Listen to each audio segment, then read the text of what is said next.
আসসালামু আলাইকুম ভাই লোক, চলুন আপনাদের সাথে একটা গল্প শেয়ার করি আজকে। একটা লাভ স্টোরি আর কি। তো চলুন গল্পটা হচ্ছে রাইড করতে করতে শেয়ার করি। Hey hello guys, welcome to my page. This is Dukkho rider.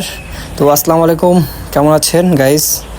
আশা করি সবাই ভালো আছেন। আলহামদুলিল্লাহ, আপনাদের দোয়ায় আমিও ভালো আছি। তো যেহেতু একটা গল্প শেয়ার করতে যাচ্ছি, তো এক জায়গায় দাঁড়িয়ে শেয়ার করলে বোরিং ফিল করবেন। তো চলুন আমরা সামনে এগোই, রাইড করি আর আপনাদের সাথে গল্পটা শেয়ার করি।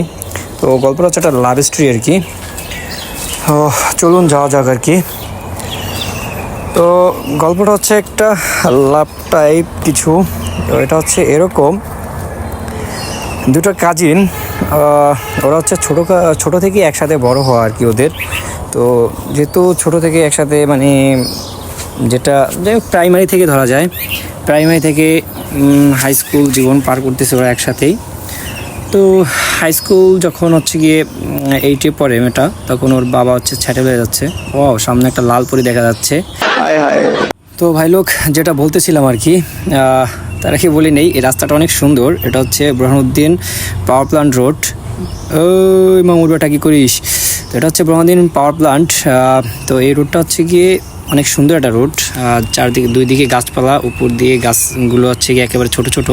তো ভালো লাগে, অনেক সুন্দর। আসলে আপনারা ইচ্ছা করলে ঘুরতে আসতে পারেন। এখানে অনেক মানুষই ঘুরতে আসে। একটু আগেই দেখলেন একটা কাপল যাচ্ছিল। তো এরকম অনেক কাপিলই এখানে আসে আর কি। তো যাই হোক, যেটা বলতেছিলাম আর কি, আমাদের যেটা বলার ছিল গল্পটা, ওই গল্পটা বলি। তো ওই মেয়েটা হচ্ছে গিয়ে অনেক বড় হয়ে যায়, মানে একটু হচ্ছে হাই স্কুল লাইফ শেষ হবে এরকম অবস্থায় ওর বাবা হচ্ছে বাইরে ভালো একটা কান্ট্রিতে সেটেল হয়ে যায়। তো ওরাও চলে যায় আর কি ওর বাবার সাথে। তো এর ভিতরে অনেক বছর কেটে গেল, ওরা হচ্ছে গিয়ে গ্রাজুয়েশন পড়তেছে এরকম টাইপ অবস্থা। তো হচ্ছে ওর কাজিন যে ছেলেটা ছিল, ও হচ্ছে বাংলাদেশে থাকে। তো ওদের সাথে ফোনে কন্ট্যাক্ট হতো, ভালোই কন্ট্যাক্ট হতো।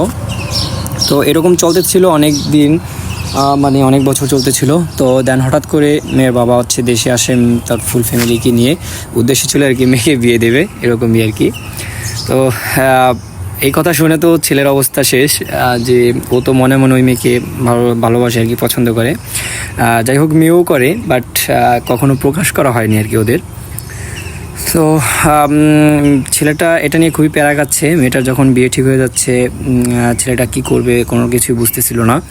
তো যখন ওরা হচ্ছে গিয়ে বিয়ে ঠিক করে, ছেলেটা আলটিমেটলি অনেকগুলো বিয়েই আর কি হচ্ছে গিয়ে ভেঙে দেওয়ার ট্রাই করে। তো ও সাকসেসফুলি ভেঙেও দেয়। বাট আলটিমেটলি ফাইনালি যখন বিয়েটা ঠিকই হয়ে গেল, তখন হচ্ছে ছেলেটা দেখলো যে না, আমি আর না বলে থাকতে পারতেছি না। এর ভিতরে ছেলেটা আর কি অনেকবার মেয়েটাকে বলার ট্রাই করছিল, বাট বলতে পারে না, একটু ভেটু কোয়ালিটি ছিল। তো যাই হোক, যেহেতু ফাইনালি বিয়ে ঠিক হয়ে গেছে, এখন ওকে বলতেই হবে, বাচ্চারা কী করবে আর তাছাড়া। তো ভাই আমার কথা হচ্ছে, ইটস নর্মাল এরকম যে সবসময় একটা ছেলেই কেন একটা মেয়েকে ভালোবাসার কথা বলতে হবে। যেহেতু মেয়েটাও ওকে ভালোবাসে, তো মেয়েটাও আমি বলতে পারতো। তো এটাই হচ্ছিল মেন মেসেজটা আর কি, যে কেন মেয়েটাই বারবার বলতে হবে। তো যাই হোক, আলটিমেটলি ছেলেটাও বলতে পারতেছিল না, আর মেয়েটা বলবেই না। ওর জানি না কী প্রবলেম, জানি না ভাই এটা কেন হয় যে মেয়েরা কেন বলতে চায় না। তো যাই হোক, ছেলেটা হচ্ছে পার্সোনালি বিয়ের দিন রাতে ওদের হাতে আর 24 ঘন্টা সময় আছে, এরকম একটা মুহূর্তে ছেলেটা মেয়েটাকে ডেকে নিয়ে বলতেছিল যে দেখো, আমি আর মানে না বলে থাকতে পারতেছি না, আমার কাছে খুব খারাপ লাগতেছে। আমি জানি না এটা বললে কি হবে, আমার মানে না বলেও আমি পারতেছি না আর কি। তো আর কি সব কিছু বলে দিল যে আমি তোমাকে এরকম ভালোবাসি। তো বলে দেওয়ার পরে মেয়েটা ডাইরেক্ট ওকে রিজেক্ট করে দিল যে এতদিন কেন বলোনি, এখন কেন বলছো, আমাদের হাতে আর সময় নাই, আমি চাইলেও কিছু করতে পারবো না। তো ছেলেটা বললো যে দেখো, আমি অনেক ভয়ে ছিলাম যে আসলে কী হবে, আমি তোমাকে বললে তুমি কীভাবে নিবা, এই জন্য আমি অনেক কিছু চিন্তা করে বলতে পারি নাই। বাট আর ফাইনালি আমার মনে হলো যে আমার তোমাকে এটা বলা উচিত, কারণ আমি ঠিক থাকতে পারতেছি না। তো বলে দিল। তো তারপরে মেয়েটা বললো যে কী করা যাবে, এখন আর কিছু করার নেই, আলটিমেটলি সময় শেষ। তো বোঝালো যে দেখো, এখন 24 ঘন্টা সময় আছে। বাট মেয়েটা রাজি হলো না। ও বললো আচ্ছা ঠিক আছে, প্রবলেম নাই, আমি চলে যাচ্ছি। তো যাই হোক, মানে যেহেতু লাভ স্টোরি পূর্ণদত্ত পাওয়ারই কথা, যেহেতু একটা মানে কি বলে সিনেম্যাটিক গল্প, তো পূর্ণতা অবশ্যই পাবে। দেন হচ্ছে রাত্রে 2টার সময় মেয়ে নিজে ওই ছেলেকে নিয়ে আর কি পালিয়ে যায়, অ্যান্ড ওদের ভালোবাসার পূর্ণতাটা এখানে পায় আর কি। তো এটা মেন ফ্যাক্ট না, বাট আমার যেটা আর কি মেসেজটা দেওয়ার ছিল, এই মেসেজটা হচ্ছে যে দেখো আপু, মানে আপনাদের আপুদের উদ্দেশ্যে বলতেছি ভাই, কেন একটা আপনি তো বুঝতেছেন যে একটা ছেলে আপনাকে লাভ করে, তো আপনি যখন বুঝতেছেন, দেখতেছেন যে ওই ছেলেটা আপনাকে বলতে পারতেছে না, ইটস নর্মাল, তো আপনি বলে দেন না কেন? একটা ভীতু ছেলে হইতেই পারে, তাই না? একটা ভীতু হইতেই পারে। তো ওর এই সুযোগটা আপনার নেওয়ার তো কোনো মানে আসে না, যেহেতু আপনি ওকে লাইক করতেছেন অ্যাজ একজন, আগে বললেই তো হয়, তাই না? তো এখানে আর কি আমি মনে করি যে যে কেউ একজন বলে দিলেই ভালো।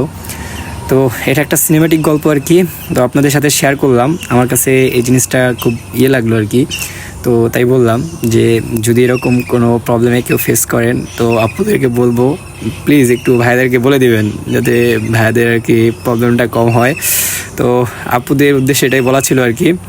তো আসসালামু আলাইকুম, আজকে এই পর্যন্তই। সবাই ভালো থাকবেন, আর যদি ভিডিওটা ভালো লাগে একটু সবাই একটু মানে সাপোর্ট করবেন আর কি, এতটুকুই চাওয়া।